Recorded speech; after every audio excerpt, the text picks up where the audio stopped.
Let me read to you what a non-exclusive franchise tag is. Okay? A non-exclusive franchise tag allows a player to negotiate with other teams. If a player on a non-exclusive tag agrees with a new team, the original team can match it or refuse and be awarded 2 first-round picks as compensation.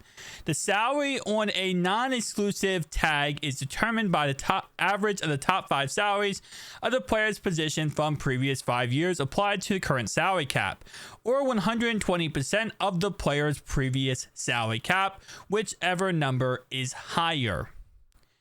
We are expected to put the non-exclusive franchise tag on T. Higgins. This is not the exclusive. This means, one, if no other team even goes after him, we would get him 1 year, like I think it's $25 million for 1 year. The exclusive, I believe, would be like 26 point something million.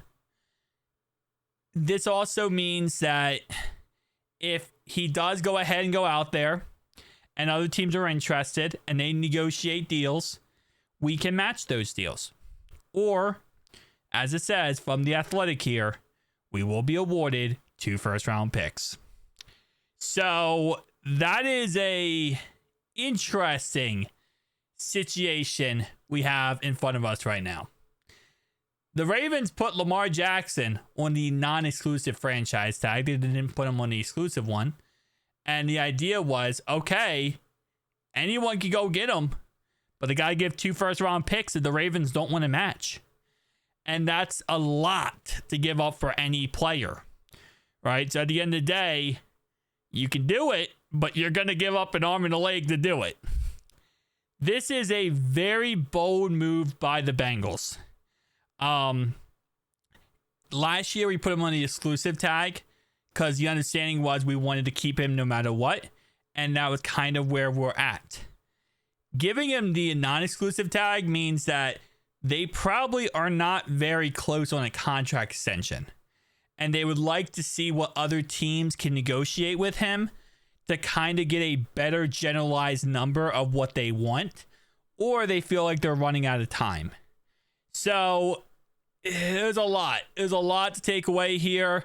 At the end of the day, the non-exclusive tag means that we're probably, no matter what, going to be able to at least get some trade value from him if we do not sign him. The goal here and the expectation is to make sure we sign him and get him on the roster. But if we don't, we don't. And at the end of the day, this gives us a little bit less of worrying about negotiating with him as much because we're letting other teams negotiate for us. We're letting other teams out there do our job, which, I mean, it works. It does, but you could also lose the player because guess what? The Patriots, Hold up. Here's another stipulation I want to tell you about, right? The first round pick, the only team that can negotiate with this or even talk about this is they have to have a first round pick this year and next year, right?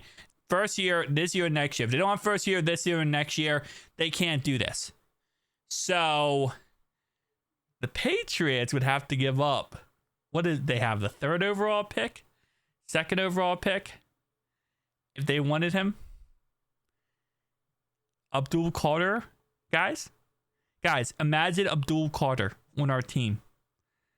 Travis Hunter on our team.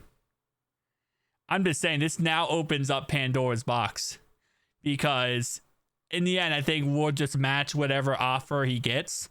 And that's kind of how that's going to work.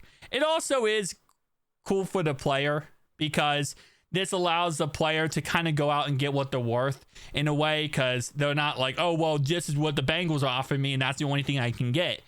Now they talk to another team says, hey, listen, bro, we'll give you 27, 28 million a year.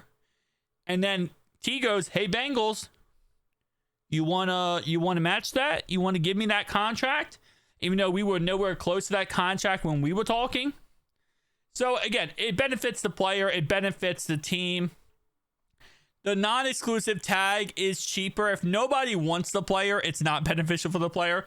If no one wants the player, then the player is going to get a lower salary or lower amount of money rather than the exclusive tag.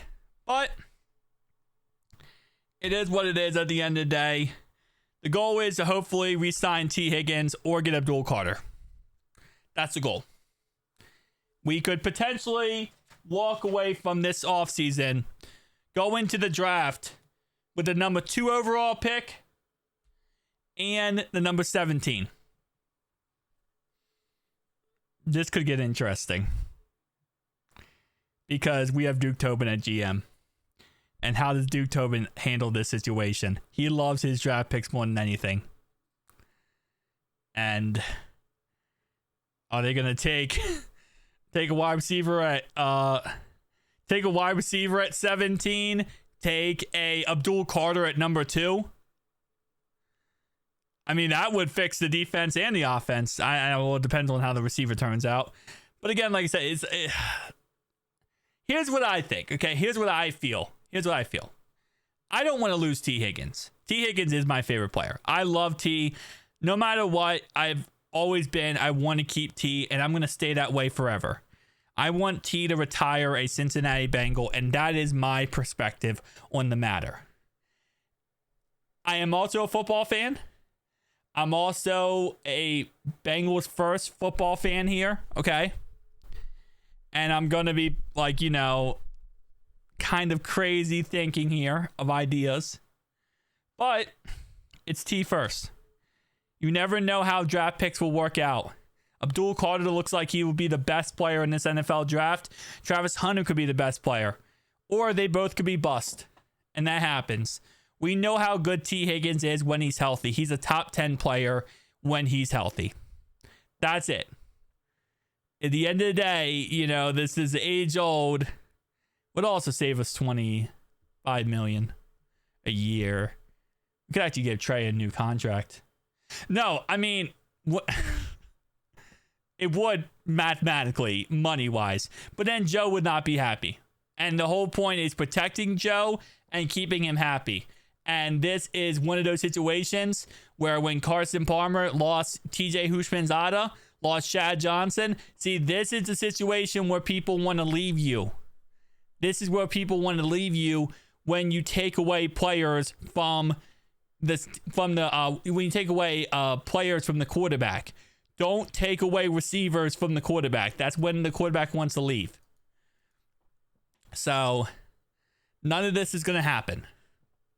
We're keeping him. End of story. We'll sign him to a new contract. We'll figure it out. It's just a really gray area now because of everything. This non-exclusive tag throws a monkey wrench into everything. We're talking about 2 first-round picks, boys. You know what we could do with 2 first-round picks? Probably nothing. But still, we could say we have 2 first. We could say we have a top 5 pick, and then it would still be disappointing. But it would be cool. It would be cool. No, I'm actually like on the road. No. I want to keep T. But like, I will say, if we did get a top 5 pick, hypothetically speaking, I really trust our new positional coaches and Al Golden to make that top 5 pick absolutely freaking amazing. I really trust our guys. I trust our coaching now more than ever. So we'll see. We'll see how this turns out. Alshon Jeffrey at pick number 2. I mean, the Patriots are like the team that everyone's talking about wanting to get him. You want to overpay for him? He gets all the money he wants in the world, plus we get 2 first-round picks. Ugh.